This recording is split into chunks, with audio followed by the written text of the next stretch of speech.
In Kawempe, whether it is not raining, people will use umbrella. They will only vote an umbrella. You saw it in elections where they don't mind who is, whether it's a goat putting on an umbrella, it will be an umbrella. NRM is already demonized here in the central, in Kampala.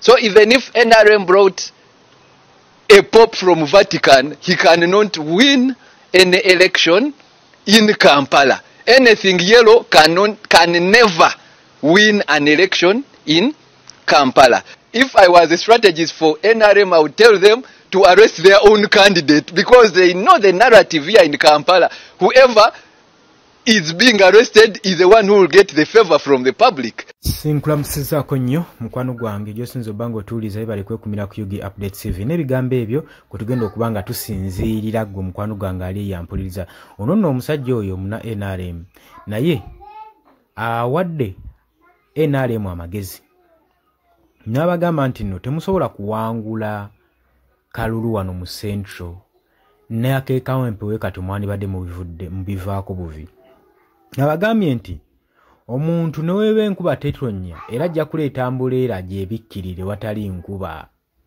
wano mu Central. Era abagambye nti okuggyako amagezi gembawa mukwate omubaka wammwe gwe musimbyewo ku Kawempe North mumusibe kubanga buli wano gwe mukwata ne musiba wano mu Central yawangula mbanga abamufiriwerinze.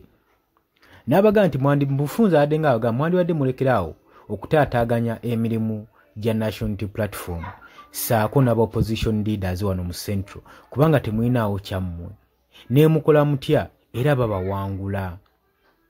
N'abagezaako bagamba nti muleke ekibiina kitambuze emirimu gyakyo nga bwe kisaanidde okutambuzibwa. Wemba nga mwateekawo competition mu kalulu muleke competition zibeerewo. Newalabye ekyabadde ku by-elections ku nominations abaana bayisibwa bubi abawagizi b'ekibiina abawagira opposition abakulembeze butasibwa mu kitiibwa ba candidates okwatibwa nga abakwata ekiki kwegamba n'otunuulira omulemu n'ogamba nti nno naye ono omuntu akulembera eggwanga bino tabiraba kale wabanga akaddiye nnyo sayita kyasobola kusayitinga bulungi kati ate ono gwasuubira okumuddira mu bigere ye obwongo yabusulika ye talina kyasobola kuyambako ku kitaawe n'agamba nti nno bino tebigenda bulungi nga gye n'omuhoozi Kayinulugaba gwe tusuubira okujja ku bukulembeze yandibadde avaayo n'atunuliriza embeera n'agamba sibe buno obukulembeze bwe njagala bwe ŋŋenda okuleetera eggwanga naye ekyewuunyisa y'omu yagala otwala eggwanga mu maaso naye y'omu yawagira ebikolwa ng'ebyo yawagira abantu abakola ebikolwa ng'ebyo kale kino tukivumirira tekirina gye kibatwala obanga oli mu kweteekateeka kujja ku bukulembeze wandibadde weeyisa bulungi mulage ekifaananyi kirungi eri bannayuganda nga ggwe CDF omulamba olina amaanyi n'obuyinza obukomya ku mizeejo obutagenda mu maaso mu ggwanga lyattu Uganda naye n'osirika n'owesirayo gwa naggamba wabula n'ojjanga ku Twitter n'otwitinga ng'owaana ng'ebikolwa ebikoleddwa oli omusanyufu nabyo era bibadde ebirungi.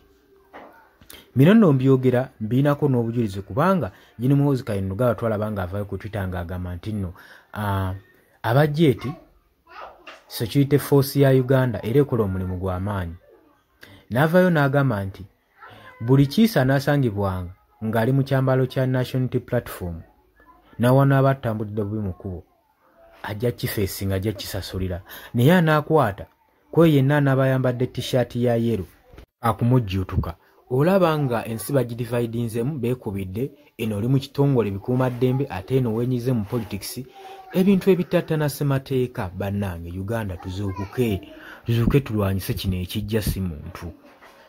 Oli ku Yugi Update TV kosinza obanga otuuliriza era nkutegeeza nti gwe atannatweyungako kkirira wansi olw'ekigambo subscribe kikooneko obeere ng'otweyungako ddala bulungi nnyo. Nze mbagaliza weekend ennungi era mikwano gyange munzikirize mbasiibule nti mweraba naye mwe abali mu diaspora mbatumiddeko nnyo sibeerabidde.